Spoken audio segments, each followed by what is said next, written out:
ಸಖತ್ ಖಾರ ಬಣ್ಣ ಮತ್ತು ರುಚಿ ಆಚಿ ಚಿಲ್ಲಿ ಪೌಡರ್.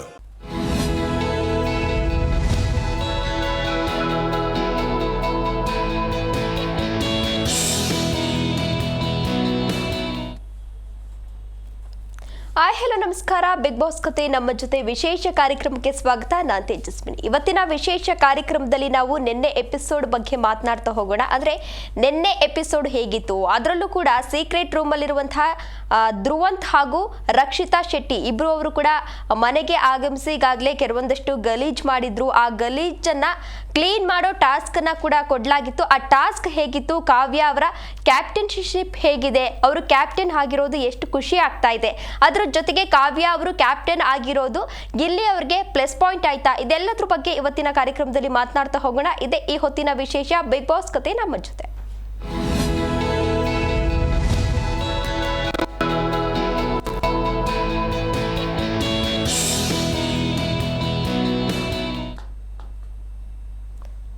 ಇದ್ರ ಬಗ್ಗೆ ಮಾತನಾಡಲಿಕ್ಕೆ ನನ್ನ ಕೊಲೀಗ್ ಕಾರ್ಯಕ್ರಮದಲ್ಲಿ ಜಾಯ್ನ್ ಆಗಿದ್ದಾರೆ. ಅವ್ರನ್ನ ಕಾರ್ಯಕ್ರಮಕ್ಕೆ ಬರ್ಮಾಡ್ಕೊಳ್ಳೋಣ. ರಾಮ್ ಸರ್, ಕಾರ್ಯಕ್ರಮಕ್ಕೆ ಸ್ವಾಗತ. ರಘುವೀರ್ ಅವರೇ, ಕಾರ್ಯಕ್ರಮಕ್ಕೆ ಸ್ವಾಗತ. ಮೊದಲಿಗೆ ರಘುವೀರ್ ಅವರೇ, ನಾನು ನಿಮ್ಮ ಬಳಿನೇ ಬರ್ತೀನಿ. ನಿಮ್ಮ ಫೇವ್ರೇಟ್ ಕಾವ್ಯ ಅವರು ಕ್ಯಾಪ್ಟನ್ ಆಗಿದ್ದಾರೆ, ಹೇಗೆ ಅನಿಸ್ತಾ ಇದೆ, ಎಷ್ಟು ಖುಷಿ ಇದೆ? ಮೇಡಮ್, ಅದೇ ನಾನು ಮೊದಲನೇ ವಾರದಿಂದಲೂ ಕಾವ್ಯ ಅವ್ರ ಆಟ ನೋಡ್ಕೊಂಡು ಬಂದಿದ್ದೆ. ಅವರಿಗೆ ಸಪೋರ್ಟ್ ಅಂದರೆ ಅವ್ರು ಮಾಡ್ತಿರೋ ಒಂದು ಸೇನ್ ಸ್ಟ್ಯಾಂಡ್ ಆಗಿರ್ಬೋದು, ಅವಾಗ ಜಂಟಿಯಾಗಿ ಗಿಲ್ಲಿ ಮತ್ತು ಕಾವ್ಯ ಅವರ ಆಟ ಆಗಿರ್ಬೋದು, ಅವ್ರು ತೊಗೊಂಡಿರೋಂಥ ಸ್ಟ್ಯಾಂಡ್ ಆಗಿರ್ಬೋದು, ಅವರ ಟಾಸ್ಕ್ ಆಡೋ ವಿಚಾರದಲ್ಲಿ ಮೊದಲನೇ ವಾರದಿಂದಲೂ ನನಗೆ ಅವರ ಒಂದು ಆಟ ಇಷ್ಟ ಆಗ್ತಾ ಇತ್ತು. ಈ ಒಂದು 2 ವಾರ ಏನಂದರೆ ಅವ್ರೊಂದು ಸ್ವಲ್ಪ ಆಟದಲ್ಲಿ ಅವ್ರ ಆಟ ಏನು ಸ್ಟಾರ್ಟಿಂಗಿಂದ ಆಡ್ಕೊಂಡು ಬಂದಿದ್ರಲ್ಲ, ಅದರಿಂದ ಒಂದು ಸ್ವಲ್ಪ ಕಳೆದುಕೊಂತಿದ್ರು, ಅಂದರೆ ಕಳೆದು ಹೋಗ್ತಾ ಇದ್ರು ಆಟದ ಮಧ್ಯೆ. ಯಾಕಂದ್ರೆ ನಾವು ಅವ್ರನ್ನ ಇಷ್ಟ ಪಡ್ತಾ ಇರೋದು ಒಂದು ಮೇನ್ ರೀಸನ್ ಅಂದ್ರೆ ಅವ್ರದ್ದು ಇಬ್ಬರದು ಫ್ರೆಂಡ್ಶಿಪ್. ಅವ್ರೇನ್ ಹೇಳ್ತಾರೆ ಹೊರಗಡೆ ಜನನು ಅವ್ರಿಗೆ ಇಷ್ಟ ಪಡ್ತಾ ಇದಾರೆ, ಅವರಲ್ಲಿ ಏನ್ ಆಟ ಆಡ್ತಾ ಇದಾರೆ ಗಿಲ್ಲಿ ಕಾವ್ಯ ಅಂದ್ರೆ ಅವ್ರಿಗೆ ಒಂದು ಒಳ್ಳೆ ಜೋಡಿ ತರ ಟ್ರೀಟ್ ಕೊಡ್ತಾ ಇದಾರೆ. ಮನೆಯಲ್ಲಿ ಅದೇನಾಗ್ಬಿಡುತ್ತೆ ಅಂದ್ರೆ ಅದು ನೆಗೆಟಿವ್ ಆಗಿ ಪೋರ್ಟ್ರೇ ಮಾಡ್ತಾ ಇದ್ರು. ಕಾವ್ಯ ಗಿಲ್ಲಿ ಅವ್ರಿಬ್ರು ಆಟ ಹಾಳು ಮಾಡ್ಕೊಂತ ಇದಾರೆ, ಅವರು ಇಬ್ರು ಬೇರೆನೆ ಆಂಗಲ್ ಅಲ್ಲಿ ಆಟ ಆಡ್ತಾ ಇದಾರೆ ಅಂತ, ಕಾವ್ಯ ಇಲ್ದೆ ಗಿಲ್ಲಿ ಇಲ್ದೆ ಕಾವ್ಯ ಇಲ್ಲ ಅಂತ ಈ ರೀತಿ ಎಲ್ಲ ಸ್ಟೇಟ್ಮೆಂಟ್ ಗಳನ್ನೆಲ್ಲ ಕೊಡ್ತಿದ್ರು. ಅದಕ್ಕೆ ನಿನ್ನೆ ಅವರು ಸೋಲೋ ಆಗಿ ಅಂದ್ರೆ ಗಿಲ್ಲಿಯ ಸಪೋರ್ಟ್ ಇಲ್ದೇನೆ ಅವರು ಕ್ಯಾಪ್ಟನ್ ಆಗಿದ್ದಾರೆ. ಅಂದ್ರೆ ಗಿಲ್ಲಿಯ ಸಪೋರ್ಟ್ ಇಲ್ಲ ಅಂತಾನೆ ಇಲ್ಲ, ಏನ್ ಕೊಡ್ಬೇಕಿತ್ತಲ್ಲ ಅವರಿಗೆ ಒಂದು ವೋಟ್ ಕೊಡ್ಬೇಕಿತ್ತು, ಆ ಒಂದು ಸಮಯದಲ್ಲಿ ಗಿಲ್ಲಿ ಅವರು ವೋಟ್ ಮಾಡಿದ್ದಾರೆ, ಅದ್ರ ಬಗ್ಗೆ ಮಾತಿಲ್ಲ. ಆದ್ರೆ ಏನಂತ ಹೇಳಕ್ ಬಂದ್ರೆ ಟಾಸ್ಕ್ ಇಂಡಿವಿಜುವಲ್ ಆಗಿ ಟಾಸ್ಕ್ ಅನ್ನ ಆಡಿದ್ರು, ಮತ್ತೆ ಗಿಲ್ಲಿ ವಿರುದ್ಧನೂ ಆಟ ಆಡಿರ್ತಾರೆ. ಈ ಒಂದು ವಿಷಯನೆಲ್ಲ ನಾವು ನೋಡ್ಬೇಕಂದ್ರೆ ಕಾವ್ಯ ಅವರು ಸ್ಟ್ರಾಂಗ್ ಆಗಿದ್ದಾರೆ, ಗಿಲ್ಲಿಯಿಂದನೇ ಕಾವ್ಯ ಅಂತ ಎಲ್ಲೂ ಹೇಳಕ್ ಬರಲ್ಲ. ಮತ್ತೆ ನನಗೆ ಮತ್ತೊಂದು ಅವ್ರದ್ದು ಕಾವ್ಯದಲ್ಲಿ ಇಷ್ಟ ಆಗದಿರೋ ಒಂದು ಕ್ವಾಲಿಟಿ ಏನಿತ್ತಂದ್ರೆ ಅವರು ಗಿಲ್ಲಿಯಿಂದ ದೂರ ಆಗ್ತಿದ್ರು. ಅಂದ್ರೆ ಬೇರೆಯವರು ಒಂದು ಮಾತು ಕೇಳಿ ಅಥವಾ ಒಂದು ಸ್ವಲ್ಪ ಗಿಲ್ಲಿ ಫ್ರೆಂಡ್ಶಿಪ್ ಇಂದ ದೂರ ಆಗಕ್ಕೆ ಹೊರಟಿದ್ರು.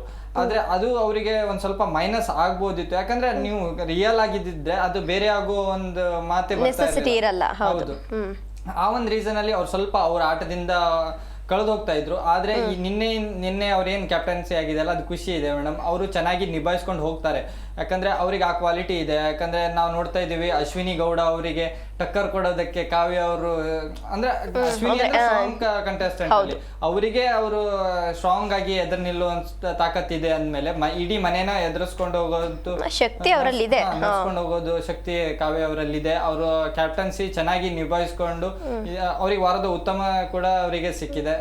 ಒಳ್ಳೆ ಆಟನೇ ಆಟ ಆಡಿದೆ ವಾರ ಪೂರ್ತಿ. ಅಂದ್ರೆ ಅವರು ಓವರ್ ದಿಸ್ ಏನ್ ಈ ಸೀಸನ್ ಇತ್ತಲ್ಲ, ಒಬ್ಬ ಸ್ಟ್ರಾಂಗ್ ಫಿಮೇಲ್ ಕಂಟೆಸ್ಟೆಂಟ್ ಆಗಿ ಅವ್ರ ಆಟನ ಆಡ್ಕೊಂಡು ಬಂದಿದ್ದಾರೆ. ಚೆನ್ನಾಗಿತ್ತು ಮೇಡಮ್, ಅವ್ರ ಕ್ಯಾಪ್ಟನ್ಸಿ ಆಗಿರೋದು ಖುಷಿ ಇದೆ. ಓಕೆ ಸರ್, ರಘುವೀರ್ ಅವ್ರಿಗಂತೂ ಕಾವ್ಯ ಕ್ಯಾಪ್ಟನ್ ಆಗಿರೋದು ತುಂಬಾ ಖುಷಿ ಇದೆ. ಈಗ ಕಾವ್ಯ ಕ್ಯಾಪ್ಟನ್ ಆಗಿರೋದು ಗಿಲ್ಲಿಗೆ ಎಷ್ಟು ಪ್ಲಸ್ ಪಾಯಿಂಟ್ ಆಗುತ್ತೆ? ಯಾಕೆ ಅಂತಂದ್ರೆ ರಾಶಿಕಾ ಅವರ ವಿಚಾರದಲ್ಲೂ ಕೂಡ ರಾಶಿಕಾ ಅವರು ಕ್ಯಾಪ್ಟನ್ ಆದಂತಹ ಸಂದರ್ಭದಲ್ಲಿ ಸೂರಜ್ ಅವ್ರಿಗೆ ಎಲ್ಲೋ ಒಂದ್ ಕಡೆ ಪ್ಲಸ್ ಪಾಯಿಂಟ್ ಆಯ್ತು, ಅದೇ ರೀತಿ ಗಿಲ್ಲಿ ಅವ್ರಿಗೂ ಪ್ಲಸ್ ಪಾಯಿಂಟ್ ಆಯ್ತಾ ಅಂತ? ಇಲ್ಲ, ಆ್ಯಕ್ಚುಲಿ ಗಿಲ್ಲಿ ಅವ್ರಿಗೆ ಪ್ಲಸ್ ಪಾಯಿಂಟ್ ಆಗುತ್ತೆ ಕೆಲವೊಂದು. ಯಾಕೆಂದರೆ ಇವಾಗ ನೋಡಿ, ಒಂದು ನಾ ಹೇಳ್ಬಿಡ್ತೀನಿ, ಈಗ ಅವರು ಕ್ಯಾಪ್ಟನ್ ಆಗಿದ್ದಾರೆ, ಟಾಸ್ಕಲ್ಲಿ ಗೆದ್ದು ಕ್ಯಾಪ್ಟನ್ ಆಗಿದ್ದಾರೆ, ಅದು ಜೋಡಿ ಟಾಸ್ಕಲ್ಲಿ ಗೆದ್ದಿದ್ದಾರೆ. ಸೊ ಜೋಡಿ ಟಾಸ್ಕಲ್ಲಿ ಗೆಲ್ಲುತ್ತೆ ಸೂರಜ್ ಮತ್ತು ಕಾವ್ಯ ಅವ್ರು ಗೆಲ್ತಾರೆ, ಅವರು ಒಳ್ಳೆ 3 ಪಾಯಿಂಟ್ಸನ್ನು ತೊಗೊಳ್ತಾರೆ. ಬಟ್ ಅದೇನಾಗುತ್ತೆ, ಅಲ್ಲಿ ವೋಟಿಂಗ್ ಮುಖಾಂತರ ಕಾವ್ಯ ಅವರೇ ಕ್ಯಾಪ್ಟನ್ ಆಗಬೇಕು ಅಂತ ಬರುತ್ತೆ. ಸೊ ಲಾಸ್ಟ್ ಟೈಮ್ ಇದೇ ರೀತಿ ಹಾಗೆ ಆಯಿತು, ಜೋಡಿ ಟಾಸ್ಕ್ ಕೊಟ್ಟರು, ಅಲ್ಲೂ ಕೂಡ ಯಾರೋ ಒಳಗಡೆ ಕಂಟೆಸ್ಟೆಂಟ್ಸ್ ಎಲ್ಲ ಸೇರಿ ಆ ಓಟಿಂಗ್ ಮುಖಾಂತರ ಅಲ್ಲೂ ಲಾಸ್ಟ್ ಟೈಮ್ ಒಬ್ರು ಅವರು ಏನೋ ಕ್ಯಾಪ್ಟನ್ ಆದ್ರು. ಸೊ ನಾನು ಹೇಳೋ ಪ್ರಕಾರ ಏನಂತಂದ್ರೆ ಇಬ್ರು ಒಂದು ಜೋಡಿ ಗೆದ್ದಿದ್ದಾರಲ್ವಾ, ಅವ್ರಿಬ್ರಿಗೂ ಒಂದು ಟಾಸ್ಕ್ ಅಂತ ಯಾವ್ದೋ ಒಂದು ಕೊಡಬೇಕಿತ್ತು, ಅದ್ರಲ್ಲಿ ಗೆಲ್ಲಿಸ್ಬೇಕಿತ್ತು. ಸೊ ಅವಾಗ ಕಾವ್ಯ ಅವ್ರು ಇನ್ನೂ ಸ್ಟ್ರಾಂಗ್ ಅಂತ ಗೊತ್ತಾಗ್ತಿತ್ತು ಅವಾಗ. ಇವಾಗ ನೋಡಿ, ಇವಾಗ ಗೇಮ್ ಯಾವ ತರ ಬರುತ್ತೆ ಅಂತ ಹೇಳಕ್ ಆಗೋದಿಲ್ಲ. ಸೊ ಅಲ್ಲಿ ಈಸಿ ಗೇಮ್ ಬರುತ್ತೋ, ಟಫ್ ಗೇಮ್ ಬರುತ್ತೋ, ಅಥವಾ ಫಿಸಿಕಲ್ ಗೇಮ್ ಬರುತ್ತೋ, ಸೊ ಈ ತರದ್ದೆಲ್ಲ ಹೇಳಕ್ ಆಗೋದಿಲ್ಲ. Depends on games. ಇವಾಗ ಆ ತರ ಗೇಮ್ ಕೊಟ್ಟಾಗ ಅಲ್ಲಿ ಹೊಡೆದು ಗೆದ್ದಾಗ ಅದಿನ್ನೂ ತುಂಬಾ ಚೆನ್ನಾಗಿ ಬಂದಿರೋದು. ಇದಪ್ಪ ಸಖತ್ ಇಂಡಿವಿಜುವಲ್ ಫೈಟ್ ಆಡಿದಾರೆ ಇವರು ಅಂತ ಹೇಳ್ಬೋದಾಗಿತ್ತು. ಬಟ್ ಅಲ್ಲಿ ಇಂಡಿವಿಜುವಲ್ ಫೈಟ್ ಆಡಿ ಏನೋ ಕ್ಯಾಪ್ಟನ್ ಆಗೋ ತರ ಇರ್ಲಿಲ್ಲ. ಬಟ್ ಅವರು ಎಲ್ಲ ಓಟಿನ ಮುಖಾಂತರ ಕ್ಯಾಪ್ಟನ್ ಆಗಿದ್ದಾರೆ. ಸೊ ನೋಡೋಣ, ಎಲ್ಲರಿಗೂ ಕಾವ್ಯ ಅವ್ರ ಮೇಲೆ ಮನೆಯವ್ರಿಗೆಲ್ಲ ಒಂದು ಒಳ್ಳೆ ಒಪಿನಿಯನ್ ಇದೆ, ಒಂದು ಒಳ್ಳೆ ಕ್ಯಾಪ್ಟನ್ಸಿ ನಡೆಸ್ತಾರೆ ಅನ್ನೋ ಒಂದು ಭರವಸೆ ಕೂಡ ಇದೆ. ಸೊ ಅವ್ರು ಏನೇ ಆದ್ರೂ ಶಾರ್ಪ್ ಮೈಂಡೆಡ್ ಇದ್ದಾರೆ ಅಂತೆಲ್ಲ ಹೇಳ್ತಿದ್ದಾರೆ. ಸೊ ಏನೇ ಹೇಳಿದ್ರು ತಗೊಂಡು ಅರ್ಥ ಮಾಡ್ಕೊಳ್ತಾರೆ. ಸೊ ಏನೇ ಒಂದು ಪ್ರಾಬ್ಲಮ್ ಹೇಳಿದ್ರು ಅದನ್ನ ನೀಟಾಗಿ ನಿಭಾಯಿಸ್ಕೊಂಡು ಹೋಗ್ತಾರೆ ಅನ್ನೋ ಮನೆಯವರೆಲ್ಲ ಮಾತುಕತೆ ಇದ್ದಾರೆ. ಸೊ ನೋಡೋಣ, ಇವಾಗ ಫಸ್ಟ್ ಏನಾಯ್ತು ಅಂತಾರೆ, ನೈಟ್ ನೀವು ನೋಡಿ ಮೊಟ್ಟೆ ಕದ್ದಿತಾರೆ, ನೀವು ನೋಡ್ಬೋದು ಕ್ಯಾಪ್ಟನ್ಸಿ ನೈಟೇನೆ ಮೊಟ್ಟೆ ಕದ್ದಿತಾರೆ. ಸೊ ಅದು ಗೊತ್ತಿರೋ ಏನೋ ಡೌಟಲ್ಲಿ ಬಂದು ನೋಡ್ತಾರೆ ಕಾವ್ಯವರು ಡೌಟ್ ಬರ್ತಾಗ ಆಗೇನ್ ಮಾಡ್ತಾರೆ, ಗಿಲ್ಲಿ ಅವರು ಕಾವ್ಯ ಟ್ರೈನ್ ಅಂತ ತಗೊಳ್ತಾರೆ, ಅವ್ರ ಮುಂದೆನೇ ತಗೊಳ್ತಾರೆ. ಸೊ ಅಲ್ಲಿ ಯಾಕೆಂತ ಅಲ್ಲಿ ಆಯ್ತು ತಪ್ಪಾಗಿದೆ, ಅಲ್ಲಿ ಅವರು ಅಲ್ಲಿ ಸಣ್ಣದಾಗಿ ಶಿಕ್ಷೆ ಕೊಡಬಹುದಾಗಿತ್ತು. ಬೈದ್ರಲ್ಲ ಸರ್, ನಿಮ್ಗೆ ನಾಚಿಕೆ ಆಗಲ್ವಾ ಅಂತೆಲ್ಲ, ಅಂದ್ರೆ ಫುಲ್ ಸಿಟ್ಟಲ್ಲೇ ಬೈದ್ರು, ನಾರ್ಮಲ್ ಆಗಿ ಏನ್ ಬೈದಿಲ್ಲ. ನಾನು ಹೇಳೋದಂದ್ರೆ ಕ್ಯಾಪ್ಟನ್ ಅಂತ ಎಲ್ಲರಿಗೂ ಒಂದೇ ರೀತಿ ಶಿಕ್ಷೆ ಕೊಡ್ತಾರ ಅಥವಾ ಎಲ್ಲರಿಗೂ ಈ ರೀತಿ ಬೈದ್ಬಿಟ್ಟು ಎಕ್ಸ್ಕ್ಯೂಸ್ ಕೊಡ್ತಾರ ಅಂತ ನೋಡ್ಬೇಕು ಈಗ. ಸೊ ಇದು ಗಿಲ್ಲಿ ಅವ್ರಿಗೆ ಏನಂತಂದ್ರೆ ಒಂದು ಪ್ಲಸ್ ಪಾಯಿಂಟ್ ಆಯ್ತು. ಗಿಲ್ಲಿ ಅವ್ರಿಗೆ ತುಂಬಾ ಫೇವರ್ ಆಗಿರೋದ್ರಿಂದ ಕಾವ್ಯ ಅವ್ರಿಗೆ, ಸೊ ಗಿಲ್ಲಿ ಅವ್ರಿಗೆ ಗೆದ್ದಷ್ಟು ಖುಷಿನೂ ಆಗಿದೆ. ನೋಡ್ಬೋದು, ಅವರೇ ಜಾಸ್ತಿ ಸಂಭ್ರಮ ಪಡ್ತಾರೆ, ಅವರೇ ಜಾಸ್ತಿ ನಾನು ಒಂದ್ಸತಿ ಕ್ಯಾಪ್ಟನ್ ಬರಲ್ಲ ಅಂತ ಕೇಳ್ಕೊಂಡು ಬರ್ತಾರೆ, ಅಲ್ಲೂ ಹಾಯ್ ಅಂತಾರೆ ಎಲ್ಲಾರ್ಗು. ಸೊ ಅವ್ರಿಗೆ ತುಂಬಾ ಖುಷಿ ಇದೆ, ಕಾವ್ಯ ಅವರು ಕ್ಯಾಪ್ಟನ್ ಆಗಿರೋದು ಗಿಲ್ಲಿ ಅವ್ರಿಗೆ ತುಂಬಾನೇ ಖುಷಿ ಇದೆ. ಸೊ ಅವ್ರಿಬ್ರು ಫ್ರೆಂಡ್ಶಿಪ್ ಇದೆ, ಒಂದು ಬಾಂಡಿಂಗ್ ಚೆನ್ನಾಗಿದೆ. ಡೇ ಒನ್ ಇಂದ ಕೂಡ ಎಲ್ಲೂ ಕೂಡ ಬಿರುಕು ಬಿಟ್ಟಿಲ್ಲ. ಅವ್ರು ಯಾವ್ದೇ ಟಾಸ್ಕ್ ಕೊಟ್ಟರು ಗಿಲ್ಲಿ ಅವ್ರಿಗೆ, ಅವ್ರು ಏನೇ ಅಳಿಸಿದ್ರು ಕೂಡ ಸೊ ಹಂಗೆ ಚೆನ್ನಾಗಿದ್ದಾರೆ ಅವರು. ಸೊ ಅದು ನೋಡಿ, ಅದು ಒಂದು ಪ್ಯೂರ್ಲಿ ಅದೊಂದು ಫ್ರೆಂಡ್ಲಿ ಆಗಿ ಕಾಣುತ್ತದು. ಸೊ ಎಲ್ಲೋ ಯಾವುದೇ ರೀತಿ ಕೋಪ ಮಾಡ್ಕೊಳ್ತಾರೆ, ಕೋಪ ಫ್ರೆಂಡ್ಶಿಪ್ ಅಂದ್ಮೇಲೆ ಕೋಪನೂ ಇರುತ್ತೆ, ಸೊ ಹಾಗೆ ಪ್ರೀತಿನೂ ಕೂಡ ಇರುತ್ತೆ. ಸೊ ಇದು ಇವ್ರದ್ದು ಒಂದು ಒಳ್ಳೆ ಬಾಂಡಿಂಗ್ ಅಲ್ಲಿ ಹೋಗ್ತಾ ಇದೆ. ಬಟ್ ಇವರು ಏನಂತಂದ್ರೆ, ಇವಾಗ ಗಿಲ್ಲಿ ಅವರು ಏನೇ ಇವಾಗ ಜಾಸ್ತಿ ಏನಪ್ಪ ಕಾವ್ಯ ಅವರು ಕ್ಯಾಪ್ಟನ್ ಆಗಿರೋದ್ರಿಂದ ಸಲಿಗೆ ಜಾಸ್ತಿ ತಗೊಂಡು ಏನೇನೋ ಮಾಡಕ್ ಹೋಗ್ಬಾರ್ದು. ಸೊ ಕ್ಯಾಪ್ಟನ್ ಯಾವ ರೀತಿ ಮರ್ಯಾದೆ ಕೊಡಬೇಕು, ಕ್ಯಾಪ್ಟನ್ ಏನ್ ಹೇಳ್ತಾರೆ ಅದನ್ನ ಕೇಳಲೇಬೇಕಾಗುತ್ತೆ. ಸೊ ಇದನ್ನ ನಿಭಾಯಿಸ್ಕೊಂಡು ಹೋಗ್ಬೇಕು ಗಿಲ್ಲಿ ಅವರು. ಇದು ಮುಂದೆ ಯಾವ ರೀತಿ ಬರುತ್ತೆ ಅನ್ನೋದನ್ನ ಅದನ್ನ ನಾವು ನೋಡ್ಬೇಕಾಗತ್ತೆ, ಹೆಂಗ್ ತಗೊಂಡೋಗ್ತಾರೆ ಅಂತ ನೋಡ್ಬೇಕು. ಓಕೆ, ಈಗ ಕ್ಯಾಪ್ಟನ್ಸಿ ವಿಷಯ ಅಂತ ಬಂದಾಗ ಗಿಲ್ಲಿಗೆ ಎಷ್ಟು ಪ್ಲಸ್ ಪಾಯಿಂಟ್ ಆಗುತ್ತೆ ಅನ್ನೋದನ್ನ ಹೇಳಿದ್ರು. ಅಂದ್ರೆ ನೀವು ಮುಂಚೆಯಿಂದನೂ ಕೂಡ ಕಾವ್ಯ ಅವ್ರು ನನ್ನ ಫೇವ್ರೇಟು ಅಂತ ಹೇಳ್ತಾ ಇದ್ರಿ. ಈಗ ಎಲ್ಲಾದ್ರೂ ನಿಮ್ಮ ಒಪಿನಿಯನ್ ಚೇಂಜ್ ಆಗಿದೆಯಾ ಏನು? ಹೌದು, ಒಂದು ಸ್ವಲ್ಪ ನಾನೇನು ಒಂದು ಹೇಳ್ದೆ ಅಲ್ಲ ಅವಾಗ ಹೇಳ್ಬೇಕಾದ್ರೆ, ಅಂದ್ರೆ ಮೊದಲನೇ ವಾರದಿಂದನೂ ಅಂದ್ರೆ ನಾನು ಸ್ಟಾರ್ಟಿಂಗ್ ಒಂದು ನೋಡ್ಬೇಕಾದ್ರೆ ಸ್ಟ್ರಾಂಗ್ ಕಂಟೆಸ್ಟೆಂಟ್ ಅಂತ ಕಾವ್ಯ ಅವರು ಅನ್ಸಿದ್ರು ನನಗೂ ಕೂಡ. ಯಾಕಂದ್ರೆ ಆ ಒಂದು ಮೊದಲನೇ ವಾರ ಏನಿತ್ತಲ್ಲ, ಗಿಲ್ಲಿ ಅವರನ್ನ ಕೆಲವೊಂದಿಷ್ಟು ಈ ಒಂಟಿಗಳನ್ನೋರು ಟಾರ್ಗೆಟ್ ಮಾಡ್ತಾ ಇದ್ರು. ಅವರಿಗೆ ಶಿಕ್ಷೆ ಕೊಡೋದು ವಿಚಾರ ಆಗಿರ್ಬೋದು, ಕೆಲವೊಂದಿಷ್ಟು ತಪ್ಪುಗಳಾಗ್ತಿತ್ತು. ಅದ್ರಲ್ಲಿ ಕಾವ್ಯ ಅವರ ನಿರ್ಧಾರಗಳು ಸರಿ ಇರ್ತಿದ್ವು. ಅವ್ರು ಏನಂತ ಅಂದ್ರೆ, ಗಿಲ್ಲಿ ಅವ್ರ ಜೊತೆ ಜಂಟಿಯಾಗಿರೋದ್ರಿಂದ ಗಿಲ್ಲಿ ಸಾಕಷ್ಟು ತಪ್ಪು ಮಾಡಿದಾಗ ಗಿಲ್ಲಿ ಅವರನ್ನ ಸರಿಯಾದ ದಾರಿಯಲ್ಲಿ ನಡೆಸುವಂತ ವಿಚಾರದಲ್ಲಾಗಿರ್ಬೋದು, ಅಥವಾ ಅವರನ್ನ ಎಚ್ಚರಿಸೋ ರೀತಿ ಆಗಿರ್ಬೋದು, ಅಥವಾ ಗಿಲ್ಲಿಗೇನೋ ಒಂದು ಪನಿಷ್ಮೆಂಟ್ ತಗೊಂಡಾಗ ತಾನು ಮಾಡದಿರೋ ತಪ್ಪಿಗೂ ಸಹಿತ ಅವರು ಪನಿಷ್ಮೆಂಟ್ ಎದುರಿಸಬೇಕಾಗಿತ್ತು. ಇವೆಲ್ಲ ನನಗೆ ಕ್ವಾಲಿಟೀಸ್ ನನಗೆ ಕಾವ್ಯ ಅವ್ರದ್ದು ಇಷ್ಟ ಆಗಿತ್ತು. ಆ ಒಂದು ಇಡೀ ಸೀಸನ್ ಆ ಒಂದು ಅವ್ರು ತಗೊಂಡಿರೋಂಥ ನಿರ್ಧಾರಗಳೇ ನನಗೆ ಆಮೇಲೆ ಕಾವ್ಯ ಅವ್ರದ್ದು ಒಂದು ವ್ಯಕ್ತಿತ್ವನು ಇವ್ರು ಚೆನ್ನಾಗಿದೆ, ಇವರು ಚೆನ್ನಾಗಿ ಒಂದು ವಿನ್ನರ್ ಕ್ವಾಲಿಟೀಸ್ ಇದೆ ಇವರಲ್ಲಿ, ಇವರು ಫೈನಲಿಸ್ಟ್ ತನಕ ಆಗಬಹುದು ಅಂತ ಆ ಒಂದು ವಾರದಲ್ಲಿ ನನ್ಗೆ ಒಂದು ಮೇಲ್ನೋಟಕ್ಕೆ ಅನ್ಸಿತ್ತು. ಆ ರೀತಿನೇ ಆಟ ಆಡ್ಕೊಂಡು ಬಂದ್ರು. ಅವರದ್ದು ಸೀಸನ್ ಅಲ್ಲಿ ಅವರು ಚೆನ್ನಾಗಿ ಕಾಂಪಿಟೇಷನ್ ಕೊಡ್ತಾರೆ, ಎಲ್ಲೂ ಅವರು ತಪ್ಪು ಅಂತ ಎಲ್ಲೂ ಹೇಳಿಸ್ಕೊಂಡಿರಲ್ಲ. ಸುದೀಪ್ ಸರ್ ಹತ್ರನು ಜಾಸ್ತಿ ಕ್ಲಾಸ್ ತಗೊಂಡಿರಲ್ಲ. ಚಿಕ್ಕ ಪುಟ್ಟ ತಪ್ಪುಗಳು ಆಗಿದ್ದಾವೆ, ಅದೆಲ್ಲ ಅಂತ ಹೇಳಕ್ ಬರಲ್ಲ. ಅದ್ರ ನಂತರ ಒಬ್ಬ ಫ್ರೆಂಡ್ಶಿಪ್ ಆಗಿ ಈಗ ಗಿಲ್ಲಿ ಅವ್ರ ಜೊತೆ ಎಷ್ಟು ಚೆನ್ನಾಗಿ ನಡ್ಕೊಳ್ಬೇಕಿತ್ತು ಅಷ್ಟು ಚೆನ್ನಾಗಿ ಬಾಂಡಿಂಗ್ ಅನ್ನ ಬೆಳೆಸ್ಕೊಂಡು ಬಂದಿದ್ರು ಒಂದೆರಡು ವಾರದ ತನಕ. ಅದಾದ್ಮೇಲೆ ಸ್ಪಂದನ ಅವ್ರದ್ದು ಫ್ರೆಂಡ್ಶಿಪ್ ಬಾಂಡಿಂಗ್ ಅಷ್ಟೇ ಚೆನ್ನಾಗಿದೆ. ಇವಾಗ ನಾವು ಮತ್ತೊಂದು ನೋಡ್ಬೇಕು, ಸರ್ ಏನ್ ಹೇಳ್ತಾರೆ ಅಂದ್ರೆ ಅಲ್ಲಿ ಒಂದು ಟಾಸ್ಕ್ ಕೊಡ್ಬೇಕಿತ್ತು ಅಂತ. ಇದು ಒಂದು ಟಾಸ್ಕ್ ಅಂತ ವಿಚಾರ ಬಂದಾಗ ಇದು ಒಂದು ಟಾಸ್ಕ್ ಆಗಿರುತ್ತೆ. ಅಂದ್ರೆ ನೀವು ಫಿಸಿಕಲಿ ಟಾಸ್ಕ್ ಕೊಟ್ರೆ ಓಕೆ, ಫಿಸಿಕಲಿ ಸ್ಟ್ರಾಂಗ್ ಇರ್ಬೋದು, ಅಲ್ಲೂ ಒಂದ್ ಕಡೆಯಿಂದ ಅನ್ಫೇರ್ ಆಗಿರ್ಬೋದು. ಯಾಕಂದ್ರೆ ಇಲ್ಲಿ ಜನರು ಮನಸ್ಸು ಎಷ್ಟು ಗೆದ್ದಿದ್ದಾರೆ ಅನ್ನೋದು ಕೂಡ ಮ್ಯಾಟರ್ ಆಗುತ್ತೆ. ಒಂದನೇ ವಾರದಿಂದನೂ ನೀವು ಇಬ್ಬರದ್ದು ಎಫೆಕ್ಟ್ ಇದೆ, ಎಫರ್ಟ್ ಹಾಕಿರೋದ್ರಿಂದ ಜೋಡಿ ಟಾಸ್ಕ್ ಮಾಡೋದಲ್ವಾ. ಸೊ ಇಬ್ಬರದು ಅಲ್ಲಿ ಒಂದೇ ಲೆವೆಲ್ ಅಲ್ಲಿ ಅವರು ದಬಾಯಿಸಿದ್ದಾರೆ. ಬಕೆಟ್ ಅಲ್ಲಿ ಏನೋ ಟಾಸ್ಕ್ ಆಗಿರೋ ತರುವುದು ಮಾಡೋದು ಮಾಡಿದ್ದಾರೆ. ಸೊ ನಾನು ಹೇಳಿದ್ದೇನಂತಂದ್ರೆ ಚಿಕ್ಕದಾಗಿ ಏನೋ ಒಂದು ಟಾಸ್ಕ್ ಇಟ್ಟಿದ್ರೆ ಚೆನ್ನಾಗಿರೋದು ಅಂತ ನನ್ನ ಒಂದು ಅಭಿಪ್ರಾಯ. ಹೌದು, ಅದೇ ನಾನು ಅದೇ ಹೇಳಕ್ ಬಂದೆ. ಅಂದ್ರೆ ಏನ್ ಸರ್ ಅಂದ್ರೆ ಏನ್ ಈಗ ಇದು ಒಂದು ಟಾಸ್ಕ್ ರೀತಿಲೇ ಅಂದ್ರೆ ಈಗ ಸೀಸನ್ ನಲ್ಲಿ ಮೊದಲನೇ ವಾರದಿಂದನೂ ಜನರ ಮನಸ್ಸು ಎಷ್ಟು ಗೆದ್ದಿದ್ದಾರೆ. ಇವರಿಗೆ ಅಂದ್ರೆ ಅಲ್ಲಿರೋ ಕಂಟೆಸ್ಟೆಂಟ್ ಮನ್ಸ್ಗಳನ್ನೇ ಎಷ್ಟು ಗೆದ್ದಿದ್ದಾರೆ ಅನ್ನೋದು ಮ್ಯಾಟರ್ ಆಗುತ್ತೆ. ಅಲ್ಲಿ ಅರ್ಹ ವ್ಯಕ್ತಿನ ಆಡ್ಸೋಕೆ ಅಲ್ಲಿ ಟಾಸ್ಕ್ ಯಾರ್ದಾಗಿರುತ್ತೆ ಅಂದ್ರೆ ಕಾವ್ಯ ಮತ್ತೆ ಸೂರಜ್ ಅವ್ರದ್ದಷ್ಟೇ ಆಗಿರಲ್ಲ. ಅಲ್ಲಿ ರಾಶಿಕಾ ಅವರು ಒಂದ್ ಮಾತು ಹೇಳ್ತಾರೆ, ಈಗ ರಘು ಮತ್ತೆ ಮಾಳು ಅವರು ಒಪಿನಿಯನ್ ಅನ್ನೇ ಚೇಂಜ್ ಮಾಡ್ಕೊಂಡು ಇದ್ ಮಾಡ್ತಾರೆ. ಅಂದ್ರೆ ಹೊರಗಡೆ ಜನ ನೋಡ್ತಾ ಇರ್ತಾರೆ. ಈಗ ರಘು ಅವರು ಕ್ಯಾಪ್ಟನ್ಸಿ ಆಗ್ಬಾರ್ದಂತಾನೆ ಅವರು ನಿಂತ್ಕೊಂಡಿರ್ತಾರೆ. ಈ ಸೂರಜ್ ಮತ್ತೆ ಕಾವ್ಯ ಅವರ ವಿಷಯಕ್ಕೆ ಬಂದಾಗ ಅವರು ಸೂರಜಿಗೆ ವೋಟ್ ಹಾಕದೆ ಕಾವ್ಯನಿಗೆ ವೋಟ್ ಮಾಡ್ತಾರೆ. ಅಂದ್ರೆ ಅಲ್ಲಿ ಒಪಿನಿಯನ್ ಗಳು ಚೇಂಜ್ ಆಗುತ್ತೆ, ಜನರು ನೋಡ್ತಾ ಇರ್ತಾರೆ. ರಾಶಿಕಾ ಅವರು ಅದನ್ನ ಜನರಿಗೆ ತೋರಿಸೋ ವಿಚಾರದಲ್ಲೇ ಹೇಳಿರ್ತಾರೆ. ಈಗ ಏನಂದ್ರೆ ಇವ್ರು ರಘು ಅವ್ರಿಗೆ ಕಾವ್ಯ ಅವರಿಗೆ ಕ್ಯಾಪ್ಟನ್ ಆಗೋ ಇಷ್ಟ ಇರ್ಲಿಲ್ಲ, ಆದ್ರೆ ಅವ್ರು ವೋಟ್ ಮಾಡ್ತಾರೆ ಅಂತ. ಈ ಒಂದು ವಿಚಾರನ ಇಡೀ ಮನೆಗೆ ಒಂದು ಟಾಸ್ಕ್ ರೀತಿಲಿ ಆಗಿರುತ್ತೆ ಇದು. ಅಂದ್ರೆ ಯಾರ್ ಸ್ಟ್ಯಾಂಡ್ ಹೇಗಿರುತ್ತೆ ಅಂದ್ರೆ ಈಗ ಸೂರಜ್ ಅವರಿಗೂ ಅರ್ಥ ಮಾಡ್ಕೊಳ್ಬೇಕಾಗತ್ತೆ ತನ್ನ ಪರವಾಗಿ ಯಾರ್ಯಾರು ಆಟ ಆಡ್ತಾ ಇದಾರೆ. ಅವ್ರಿಗೆ ಬಂದಿರೋ ಓಟ್ ಪ್ರಕಾರ ನೋಡಕ್ ಬಂದ್ರೆ ಈಗ ಸೂರಜ್ ಅವರು ಎಲ್ಲರ ಜೊತೆನೂ ಚೆನ್ನಾಗಿದ್ದಾರೆ. ಈಗ ಸೂರಜ್ ಅವ್ರಿಗೆ ಅವ್ರಿಗೆ ಏನಂದ್ರೆ ಇವಾಗ ಯಾವ ರೀತಿ ಆಟ ಆಡ್ಬೇಕು, ಎಲ್ಲರ ಜೊತೆನೂ ಒಳ್ಳೆಯವರಾಗಿದ್ರೆ ನಮ್ಗೆ ಮುಂದೆ ಹೋಗಕ್ಕಾಗಲ್ಲ. ಇದನ್ನ ಅರ್ಥ ಮಾಡ್ಕೊಂಡು ಆಡಿದ್ರೆ ಸೂರಜ್ ಅವರಿಗೂ ಮುಂದೆ 1-2 ವಾರ ಎಕ್ಸ್ಟೆಂಡ್ ಆಗಿ ಅಲ್ಲಿ ಅವ್ರ ಆಟನ ಸ್ಟಾರ್ಟ್ ಮಾಡ್ಕೊಂಡ್ರೆ ಫೈನಲ್ ತನಕನೂ ಹೋಗ್ಬೋದು ಅವರು ಕೂಡ. ಆ ಒಂದು ವಿಚಾರದಲ್ಲಿ ನಿನ್ನೆ ಒಂದು ಟಾಸ್ಕ್ ಇತ್ತಲ್ಲ, ಅದು ಕರೆಕ್ಟ್ ಇತ್ತು.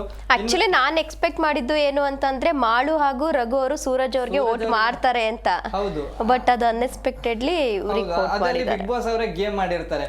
ಅಂದ್ರೆ ಯಾರ ವ್ಯಕ್ತಿತ್ವ ಹೇಗಿರುತ್ತೆ, ಒಬ್ರು ಸ್ಟ್ಯಾಂಡ್ ತಗೊಳ್ಳೋ ವಿಚಾರದಲ್ಲಿ ಯಾವ ರೀತಿ ತಗೊಳ್ತಾರೆ ಅನ್ನೋ ವಿಚಾರಕ್ಕೆ ಈ ರೀತಿ ಒಂದು ಟಾಸ್ಕ್ ಕೊಟ್ಟಿರಬಹುದು ಅಂತ ನನ್ಗೆ ಅನ್ಸುತ್ತೆ. ಇನ್ನು ನಿಮ್ ಕ್ವಶನ್ಗೆ ಹೇಳೋಕ್ ಬಂದ್ರೆ ಹೌದು, ಕಾವ್ಯ ಅವ್ರದ್ದು ಈ ಹಿಂದಿಂದ ಏನ್ ನಾನು ಹೇಳ್ಕೊಂಡ್ ಬಂದೆಲ್ಲ, ಈ ಕಳೆದ 1-2 ವಾರದಿಂದ ಅವ್ರ ಆಟ ಒಂದ್ ಸ್ವಲ್ಪ ಮಂಕ್ ಆಗಿತ್ತು ಅಂತ ನನ್ಗೆ ಅನ್ಸಿತ್ತು.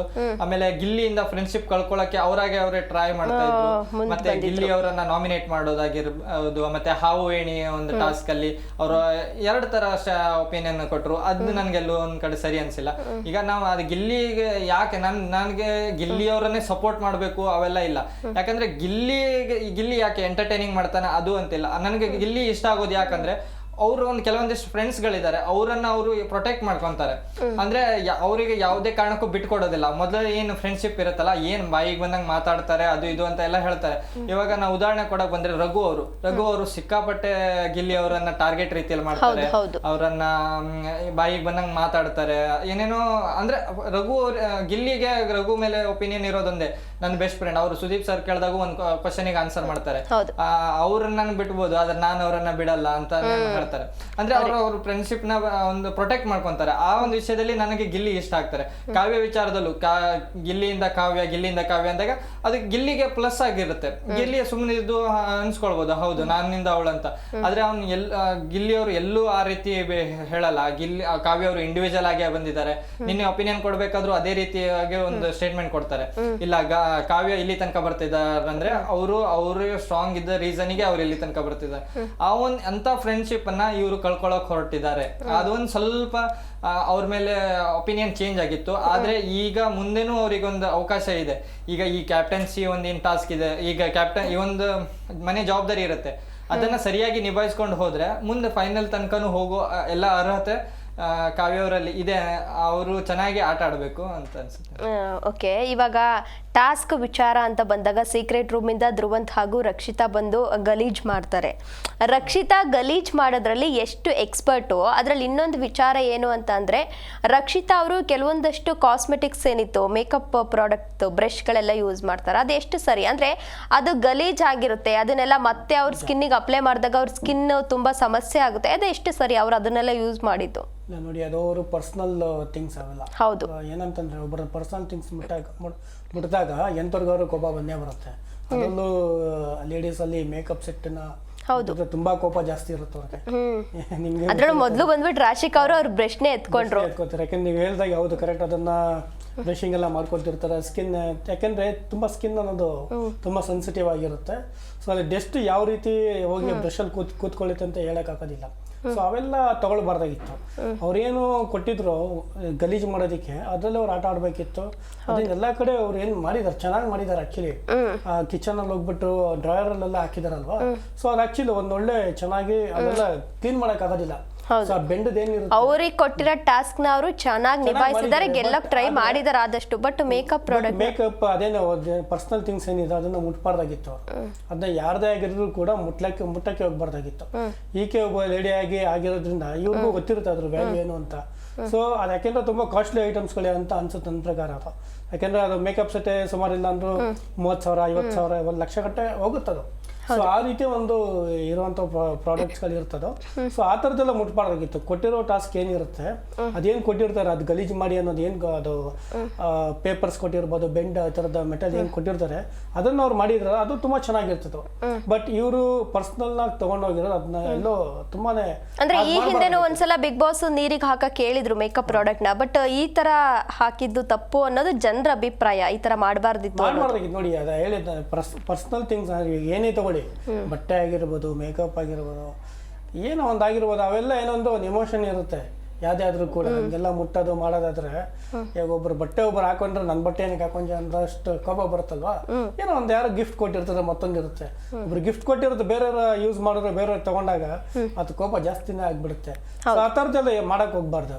ನೀವು ಗೇಮ್ ಆಡ್ತೀರಾ, ನೀವು ಮನೆ ಚೆನ್ನಾಗಿ ಆಡಿದ್ರೆ ಗೇಮ್ ತುಂಬಾನೇ ಅವ್ರೇನು ಹಾಕಿದ್ರು ಅದನ್ನ. ಆಮೇಲೆ ಇನ್ನೊಂದು 10 ನಿಮಿಷದ ಗೇಮ್ ಅಂತ ಕೊಟ್ರಲ್ಲ, 10 ನಿಮಿಷ ಹೆಂಗ್ ಕ್ಲೀನ್, 10 ನಿಮಿಷದಲ್ಲಿ 10 ನಿಮಿಷ ಅದು ಮೆಂಟರ್. ಬಟ್ ಅದೇ ಒಂದು ಟಾಸ್ಕ್ ಆಗಿತ್ತಲ್ಲ ಸರ್, ಅಷ್ಟು ಟಾಸ್ಕ್ ನ ಅವ್ರು ಅಷ್ಟೇ ಕಂಪ್ಲೀಟ್ ಮಾಡ್ಬೇಕಿತ್ತು. ಬಟ್ ತುಂಬಾ ಒಂದು 1/4 ಗಂಟೆ ಕೊಡ್ಬೋದಾಗಿತ್ತು. 10 ನಿಮಿಷ ನಿಮ್ಗೆ ಅದು ಬೆಂಡ್ ಅದನ್ನ ಕ್ಲೀನ್ ಮಾಡಕ್ಕೆ ಆಗೋದಿಲ್ಲ ಒಂದು. ಆಮೇಲೆ ಫುಲ್ ಎಲ್ಲಾ ಕಡೆ ಅವರು ತುಂಬಾ ಟೈಮ್ ತಗೊಂಡು ಹಾಕಿದ್ದಾರೆ ಗಲೀಜ್ನ. ಅವ್ರಿಗೆ 10 ನಿಮಿಷನೇ ಕೊಡ್ಬೋದಾಗಿತ್ತು. ನೀವು 10 ನಿಮಿಷ ಹೋಗ್ಬಿಟ್ಟು ಗಲೀಜ್ ಮಾಡಿ ಬನ್ನಿ ಅಂತ. ಟಾಸ್ಕ್ ಮಾತ್ರ 10 ನಿಮಿಷ ಕೊಟ್ರು, ಗಲೀಜು ಮಾಡಕ್ ಒಂದು ಅರ್ಧ ಗಂಟೆ ಬಿಟ್ಬಿಟ್ರು. ಇಲ್ಲ ಸರ್, ಅವ್ರಿಗೂ ಅಷ್ಟೇ ಕೊಟ್ಟಿದ್ದು ಅನ್ಸುತ್ತೆ. ಯಾಕೆಂದ್ರೆ ಅವ್ರು ಬೇಕಾದ್ರೆ ನೀವು ಅಲ್ಲಿ ಮಾತಾಡ್ಬೇಕಾರೆ ನೋಡಿ, ಅವರಲ್ಲಿ ಗಲೀಜು ಮಾಡ್ತಿರ್ತಾರೆ, ಟಾಸ್ಕ್ ಎಲ್ಲ ರೆಡಿ ಮಾಡ್ತಿರ್ತಾರೆ. ಸೊ ಇವರೆಲ್ಲ ಕುತ್ಕೊಂಡು ಮಾತಾಡ್ತಿರ್ತಾರೆ, ಎಷ್ಟೊತ್ತಾಗುತ್ತಮ್ಮ ಅಂತ. ಗಿಲ್ಲಿ ನೀವು ಅಬ್ಸರ್ವ್ ಮಾಡ್ಬೋದು, ಗಿಲ್ಲಿ ವಾಯ್ಸಲ್ಲಿ ಕೇಳಿಸುತ್ತೆ, ಇನ್ನೂ ಎಷ್ಟೊತ್ತಾಗುತ್ತಮ್ಮ, ಇದು ಇನ್ನೂ ಎಷ್ಟೊತ್ತಾಗುತ್ತೋ ಗೊತ್ತಿಲ್ಲ, ಇನ್ನೂ ಮಾಡ್ತಾನೆ ಇದ್ದಾರೆ ಅಂತ ಅವ್ರು ಹೇಳ್ತಾನೆ ಇರ್ತಾರೆ. ಸೊ ಅದನ್ನ ಇವ್ರಿಗೆ ಅದೇ ರೀತಿ 10 ನಿಮಿಷ ನೀವು ಎಷ್ಟು ಗಲೀಜು ಮಾಡೋಕ್ಕಾಗುತ್ತೋ 10 ನಿಮಿಷಕ್ಕೆ ನೀವು ಮಾಡಿ, ನಿಮ್ಗೂ ಒಂದು ಟಾಸ್ಕ್ ಇದು ಅಂತ ಕೊಡಬೇಕಿತ್ತು. ಅದಿನ್ನೂ ಚೆನ್ನಾಗಿ ಬಂದಿರೋದು 10 ನಿಮಿಷಕ್ಕೆ ಎಷ್ಟೆಷ್ಟೆಲ್ಲ ಮಾಡ್ಬೋದು ಅಂತ. ಆಮೇಲೆ ಈಗ ರಕ್ಷಿತಾ ಅವರು ತುಂಬಾ ಚೆನ್ನಾಗಿ ಮಾಡೋದು. ಕಿಚನ್ ಅಲ್ಲಿ ಹೋಗ್ಬಿಟ್ಟು ಅಲ್ಲೆಲ್ಲ ಆಯಿಲ್ ಹಾಕೋದು, ಮತ್ತೆ ಅಲ್ಲಿ ಪಾತ್ರೆ ಸಾಮಾನೆಲ್ಲ ಕೆಳಗಡೆ ಇಡೋದು, ಅದಕ್ಕೂ ಮತ್ತೆ ಗಲೀಜು ಮಾಡೋದು, ಅಲ್ಲಿ ಡ್ರಾಯರ್ ಎಲ್ಲ ತೆಗೆದು ಹಾಕೋದು, ಇವೆಲ್ಲ ತುಂಬಾ ನೋಡಿ ಅದು ತುಂಬಾ ಸ್ಟ್ರಾಟಜಿ ತುಂಬಾ ಚೆನ್ನಾಗಿತ್ತು ಅವ್ರದ್ದು. ಅಲ್ಲೆಲ್ಲ ಹಾಕಿದ್ರೆ ಕ್ಲೀನ್ ಮಾಡಕ್ ಟೈಮ್ ತಗೊಳ್ತಾರೆ, ಕ್ಲೀನ್ ಮಾಡಕ್ ಆಗೋದೇ ಇಲ್ಲ. ಸೊ ಈ ತರದ್ದೆಲ್ಲ ತಲೆಯಲ್ಲಿ ಇಟ್ಕೊಂಡು ಮಾಡಿದ್ರು. ರಕ್ಷಿತ್ ಅವ್ರು ತುಂಬಾ ಚೆನ್ನಾಗಿ ಆ ವಿಚಾರದಲ್ಲಿ ತುಂಬಾ ಚೆನ್ನಾಗಿ ಮಾಡಿದ್ರು. ಆದ್ರೆ ಈ ಒಂದೇನಿದೆ ಮೇಕಪ್ ಸೆಟ್ ಅನ್ನೋದನ್ನ ಮುಟ್ಟೋದ್ ಬಿಟ್ಟು ಮಿಕ್ಕಿದೆಲ್ಲ ತುಂಬಾ ಚೆನ್ನಾಗಿ ಮಾಡಿದ್ರು. ಮತ್ತೆ ಧ್ರುವಂತವ್ರು ಅಷ್ಟೇ, ಇವರಿಬ್ಬರದು ನಡುವೆ ಒಂದು ಒಳ್ಳೆ ಚೆನ್ನಾಗಿ ಅವ್ರದ್ದು ಒಂಥರ ಬಾಂಡಿಂಗ್, ಒಂಥರ ಕಿತ್ತಾಡೋ ಬಾಂಡಿಂಗ್ ಅಂತಾನೆ ಹೇಳ್ಬೋದು. ಕಿತ್ತಾಡ್ಕೊಂಡೆ ಚೆನ್ನಾಗಿ ಒಂಥರ ಬಾಂಡಿಂಗ್ ಬರ್ತದೆ, ಫನ್ ಆಗಿದೆ. ಇವನ್ ನಾವು ಪ್ರೋಮೋ ನೋಡ್ಬೇಕಾದ್ರೆ ಕಿಚ್ಚ ಸಾಹೇಬ್ರು ನಿಮ್ಮನ್ನೇ ನೋಡಿ ನಾನು ಎಂಜಾಯ್ ಮಾಡಿದ್ದು ಅಂತ ಹೇಳ್ತಾರೆ ಪ್ರೋಮೋದಲ್ಲಿ. ನಿಜ, ಯಾಕೆಂದ್ರೆ ಅವ್ರದ್ದು ತುಂಬಾ ಫನ್ ಆಗಿ ತುಂಬಾ ಚೆನ್ನಾಗೇ ಬರ್ದಾಯ್ತು. ಇದೇ ಇವಾಗ ಏನಂತಂದ್ರೆ ಇದೇ ಇವ್ರ ಮನೆಯಲ್ಲೂ ಹಾಗೆ ಇರ್ಬೇಕು. ಈ ಮನೆ ಒಳಗಡೆ ಹೋದ್ರೆ ಅಕಸ್ಮಾತ್ ಆಗಿ ಇವ್ರ ಮನೆಯಲ್ಲೂ ಅದೇ ರೀತಿ ಇರಬೇಕು. ಮೋಸ್ಟ್ಲಿ ಮನೆ ಒಳಗೆ ಹೋಗ್ತಾರೋ ಅಥವಾ ಅಲ್ಲಿ ಏನೋ ನಾಮಿನೇಟ್ ಆಗಿರ್ತಾರೋ, ಇವೆಲ್ಲ ಏನೋ ಟ್ವಿಸ್ಟ್ ಇರುತ್ತೆ. ನಾವ್ ಅನ್ಕೊಬೋದು ಇಲ್ಲ ಮನೆ ಒಳಗೆ ಹೋಗ್ತಾರೆ ಅಂತ ಅನ್ಕೊಬೋದು, ಮನೆ ಒಳಗೆ ಹೋಗ್ದೇನೆ ಇರ್ಬೋದು. ಸೊ ಈ ತರದ್ ಏನೇನೋ ನಡೀತಾ ಇರುತ್ತೆ. ಇವ್ರು ಮನೆ ಒಳಗೆ ಹೋದ್ರು ಕೂಡ ಅಲ್ಲಿ ಇದೇ ರೀತಿ ಫನ್ ಆಗಿರ್ಬೇಕು. ನೋಡಿ ಧ್ರುವಂತವ್ರಲ್ಲಿ ತುಂಬಾ ಚೆನ್ನಾಗಿದೆ. ಒಬ್ರನ್ನ ರೇಗ್ಸೋದು, ಗಿಲ್ಲಿಗಿಂತ ಚೆನ್ನಾಗಿ ರೇಗ್ಸ್ತಾರಂತ ಅಲ್ಲಿ ಒಂಥರ ನಮ್ಗೆ ಇಲ್ಲಿ ಅನಿಸ್ಬಿಡ್ತಾವ ಒಂದು ಇದರಲ್ಲಿ. ಅವ್ರ ಬಾಡಿ ಲ್ಯಾಂಗ್ವೇಜ್ ಈ ತರ ರೇಗ್ಸೋದು, ಈ ತರ ಎಲ್ಲ ಮಾಡೋದು ಅದೇ ಬೇಕಾಗಿರೋದು. ಇದು ಈ ತರ ಎಂಟರ್ಟೈನ್ಮೆಂಟ್ ಇದ್ರೆ ಜನ ಎಲ್ಲರೂ ಇಷ್ಟಪಡ್ತಾರೆ. ಅವ್ರು ಎಷ್ಟು ಚೆನ್ನಾಗಿ ರೇಗಿಸ್ತಾ ಇದ್ದಾನಪ್ಪ ಏನೋ ಅಂತ ಟ್ರೋಲ್ ಚೆನ್ನಾಗಿ ಆಗ್ತಾ ಇದಾರೆ ಅವರು. ಮೊನ್ನೆ ಮೊನ್ನೆ ನಾನು ಹೇಳ್ದೆ, ತುಂಬಾ ಟ್ರೋಲ್ ಎಲ್ಲ ತುಂಬಾ ಚೆನ್ನಾಗಿದ್ದಾರೆ ಅವ್ರು ಇಬ್ಬರದು ಅಂತ.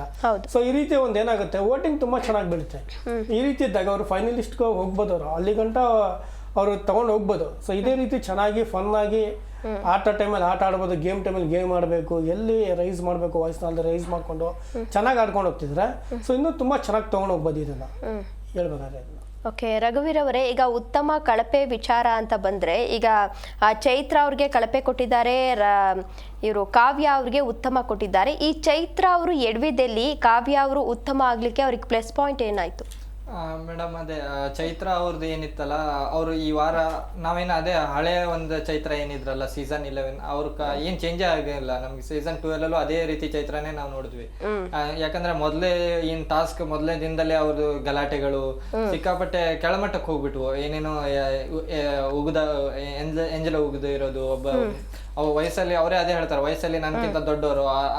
ಕೊನೆಯಲ್ಲಿ ಬಂದು ಕ್ಷಮೆ ಕೇಳ್ತಾರೆ. ಕ್ಷಮೆ ಕೇಳಿದ್ಮೇಲೆ ಎಲ್ಲಾನು ಸರಿಯಾಗಿದ್ದಿದ್ರೆ ಸರಿ ಆಗಲ್ಲ. ಯಾಕಂದ್ರೆ ಅಲ್ಲಿ ಜನಗಳು ಹೊರಗಡೆ ನೋಡ್ತಾ ಇರ್ತಾರೆ, ಈಗ ಚಿಕ್ಕ ಮಕ್ಕಳು ನೋಡ್ತಾ ಇರ್ತಾರೆ, ಇದನ್ನೇ ಒಂದು ಬೇರೆ ಮೆಸೇಜ್ ಹೋಗುತ್ತೆ. ಈ ರೀತಿ ಪರ್ಚೋದು ಮತ್ತೆ ಸುಳ್ಳುಗಳನ್ನ ಸಿಕ್ಕಾಪಟ್ಟೆ ಮಾತಾಡ್ತಾರೆ. ಅದು ಜಾಸ್ತಿ ಆಗಿದೆ ಚೈತ್ರ ಅವ್ರದ್ದು. ಹೌದು, ಅಲ್ಲೊಂದ್ ಸ್ವಲ್ಪ ಆ ಟಾಸ್ಕ್ ಏನಿತ್ತಲ್ಲ ಅದು ಎಂಟರ್ಟೈನಿಂಗ್ ಆಗಿ ಆಡ್ಬೋದಿತ್ತು. ಅದೇ ಸುದೀಪ್ ಸರ್ ಅವರು ಅದೇ ಹೇಳ್ತಾ ಇರ್ತಾರೆ, ನೀವು ಟಾಸ್ಕ್ ಅಂತ ಕೊಟ್ರೆ ಎಂಜಾಯ್ ಮಾಡಿ ಎಂಟರ್ಟೈನಿಂಗ್ ಆಗಿ ಆಡ್ಬೇಕಂದ್ರೆ ನೀವು ಅದನ್ನು ನೀವು ಜಗಳ ಅದು ಮನಸ್ತಾಪ ಅಂತ ಹೇಳಿ ಹಾಳು ಮಾಡ್ಕೊಂತೀರ ಅಂತ. ಅದು ಆ ಒಂದು ಟಾಸ್ಕ್ ಇಂದ ನಂತರ ಚೈತ್ರ ಅವ್ರದ್ದು ರೀತಿ ಸರಿ ಇರ್ಲಿಲ್ಲ. ಆಮೇಲೆ ಅದು ಕೊನೆಯಲ್ಲಿ ಬಂದು ಅಳ್ತಾ ಕೂತ್ಕೊಂಡು ದೇವ್ರ ಹತ್ರ ಇದ್ ಮಾಡೋದು, ಅವೆಲ್ಲ ಒಂದ್ ಸ್ವಲ್ಪ ಏನಾಯ್ತಂದ್ರೆ ಅಲ್ಲಿ ಮನೆ ವಾತಾವರಣ ಹಾಳಾಗುತ್ತೆ.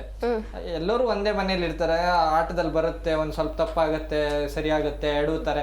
ಅದನ್ನೆಲ್ಲ ಬಿಟ್ಟು ಚೆನ್ನಾಗಿ ಆಟ ಆಡ್ಕೊಂಡು ಎಲ್ಲರ ಜೊತೆನೂ ಖುಷಿ ಖುಷಿಯಾಗಿದ್ರೆ. ಈಗ ನಾವು ನೋಡಿದ್ವಿ, ಕೊನೆಯಲ್ಲಿ ಬಂದು ಕ್ಷಮೆ ಕೇಳ್ತಾರೆ. ಅದನ್ನೇ ಮೊದಲಿಗೆ ಮಾಡಿದಿದ್ರೆ ಆ ಒಂದು ವಾತಾವರಣನೂ ಸರಿ ಇರ್ತಿತ್ತು, ಕೆಲವೊಬ್ಬರ ಮನಸ್ಥಿತಿಯನ್ನು ಸರಿ ಇರ್ತಿತ್ತು. ಇವೆಲ್ಲ ಒಂದ್ ಸ್ವಲ್ಪ ಕಳಪೆ ಆಟಕ್ಕೆ ಅವ್ರು ಡಿಸರ್ವ್ ಆಗಿರ್ತಾರೆ. ಚೈತ್ರ ಅವ್ರು ತಪ್ಪನ್ನ ತಿದ್ಕೊಳ್ಬೇಕಾಗಿರುತ್ತೆ. ಅವರು ಸೀನಿಯರ್ ಆಗಿ ಬಂದು ಕಳಪೆ ಆಗೋದು ಎಷ್ಟು ಮಟ್ಟಿಗೆ ಸರಿ ಅನ್ಸ್ಬಿಡ್ತಾರೆ. ಹೌದು, ಅದೇ ಲಾಸ್ಟ್ ಸೀಸನ್ ಅಲ್ಲೂ ಅವರು ಅತಿ ಹೆಚ್ಚು ಕಳಪೆ ಹೋಗಿರೋರು. ಈ ವಾರ ಬಂದು ಅವರು ಮತ್ತೆ ಕಳಪೆಗೆ ಹೋಗಿರ್ತಾರೆ. ಅದು ಎಲ್ಲೊಂದ್ ಕಡೆ ಸರಿ ಇರ್ಲಿಲ್ಲ. ಆಮೇಲೆ ಸುದೀಪ್ ಸರ್ ಹತ್ರ ಸ್ವಲ್ಪ ಸರಿಯಾದ ಕ್ಲಾಸ್ ಇನ್ನೂ ಅವ್ರಿಗೆ ಬೇಕಾಗಿರುತ್ತೆ. ಯಾಕಂದ್ರೆ ಹಿಂದ್ ಸೀಸನ್ ಅಲ್ಲೂ ಅವರು ಸಿಕ್ಕಾಪಟ್ಟೆ ಕ್ಲಾಸ್ಗಳನ್ನ ಎದುರಿಸಿರ್ತಾರೆ. ಇವತ್ತಿನ ಒಂದು ಪಂಚಾಯತಿಲೂ ಅವರು ಕ್ಲಾಸ್ ಅಂತ ಎದುರಿಸ್ಬೇಕಾಗಿರುತ್ತೆ. ಆಮೇಲೆ ರಜತ್ ಅವರು ಒಂದ್ ಸ್ವಲ್ಪ ಅವ್ರದ್ದು ಆಟ ಒಂದ್ ಸ್ವಲ್ಪ ಹಿಂದೆ ಉಳ್ಕೊಂಡ್ರು. ಯಾಕಂದ್ರೆ ಈ ಕಳೆದ ಸೀಸನ್ ಅಲ್ಲಿ ಅವರೇ ಹೈಲೈಟ್ ಆಗಿದ್ರು. ಈ ಸೀಸನ್ ಅವ್ರು ಈ ಒಂದು ವಾರದಲ್ಲಿ ಅವ್ರು ಕಾಣಿಸ್ಕೊಂಡಿಲ್ಲ ಹೆಚ್ಚಾಗಿ. ಆಮೇಲೆ ಉತ್ತಮ ಅಂತ ಹೇಳಕ್ ಬಂದ್ರೆ ಕಾವ್ಯ ಅವರು ಅದೇ ನಾವ್ ಹೇಳ್ದಂಗೆ ಕ್ಯಾಪ್ಟನ್ಸಿ ಆಗಿ ಚೆನ್ನಾಗಿ ಆಟ ಆಡಿ ಏನು ಅವ್ರಿಗೊಂದು ಏನ್ ಟಾಸ್ಕ್ ಕೊಟ್ಟಿದ್ರಲ್ಲ, ಎಲ್ಲ ಟಾಸ್ಕ್ ಗಳನ್ನ ಚೆನ್ನಾಗಿ ಆಡಿ ಕ್ಯಾಪ್ಟನ್ಸಿ ಆಗಿರೋದ್ರಿಂದ ಅವ್ರಿಗೊಂದು ಉತ್ತಮ ಸಿಕ್ಕಿದೆ. ಅದನ್ನ ಸರಿಯಾಗಿ ನಿಭಾಯಿಸ್ಕೊಂಡು ಈಗ ಕೆಲವೊಬ್ರು ಉತ್ತಮ ಕ್ಯಾಪ್ಟನ್ಸಿ ಆದ್ಮೇಲೆ ಅವ್ರ ಆಟ ಒಂದ್ ಸ್ವಲ್ಪ ಮಂಕ್ ಆಗುತ್ತೆ. ಇದು ಈ ರೀತಿ ಆಗ್ಬಾರ್ದು. ಮುಂದೆ ಚೆನ್ನಾಗಿರೋ ಆಟನ ಆಟ ಆಡಿ ಮುಂದುವರ್ಸ್ಕೊಂಡು ಹೋಗ್ಬೇಕು. ಓಕೆ, ಕೊನೆಯದಾಗಿ ಏನು ಅಂತ ಅಂದ್ರೆ ಈ ವೀಕು ಗೆಸ್ಟ್ ಆಗಿ ಬಂದಿರೋರಂತ ಇಬ್ರು ಎಲಿಮಿನೇಟ್ ಆಗ್ತಾರೆ ಅನ್ನೋ ಮಾತು ಹರಿದಾಡ್ತಾ ಇದೆ ಸೋಷಿಯಲ್ ಮೀಡಿಯಾದಲ್ಲಿ. ನಾವು ಹೇಳ್ತಾ ಇರೋದಲ್ಲ, ಸೋಷಿಯಲ್ ಮೀಡಿಯಾದಲ್ಲಿ ಹಾಗಾಗ್ತಾ ಇದೆ. ಅವ್ರು ಹೋದ್ರೆ ಮುಂದೆ ಹೇಗಿರಬಹುದು ಬಿಗ್ ಬಾಸ್ ಮನೆ? ಇಲ್ಲ, ಹೋದ್ರೆ ಸ್ವಲ್ಪ ಡಲ್ ಆಗುತ್ತೆ ಅಂತ ನನಗೆಲ್ಲ ಅನ್ಸುತ್ತೆ. ಯಾಕಂದ್ರೆ ರಜತ್ ಅವ್ರದ್ದು ವಾಯ್ಸ್ ಇದ್ದಿದ್ದು, ಸೊ ಅಲ್ಲಿ ವಾಯ್ಸ್ ಒಂದು ಡೌನ್ ಆದ್ರೆ, ಸೊ ಅದು ಬಿಟ್ಟರೆ ಅಶ್ವಿನಿ ಅವ್ರದ್ದೇ ವಾಯ್ಸ್ ಇರೋದಾಗೆ.